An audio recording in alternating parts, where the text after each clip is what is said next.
Musk AI company XAI has officially launched the Grok AI chatbot for Android users following nearly 3 weeks after the launch of the iOS and iPadOS model. While the Grok app is now listed on Google Play Store, you cannot download it as it is in pre-order stages. The app is also not available in many of the regions. You have to register first. Once the app is ready, it will be automatically installed on your device. Like the iOS version, it will be free to use. The notable feature is that you can access all of Grok function without needing to log in, though there is an option to log in with your X account to make it more personalized. Key features include generating AI images from text prompts and engaging in conversation with the AI chatbot for text-based responses. Grok will also assist with real-time information queries.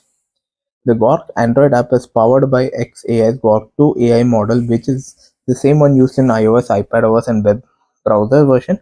With the launch of the Grok app on Android and iOS, it positions itself as a viable alternative for users who are bored of OpenAI's ChatGPT or Google's Gemini.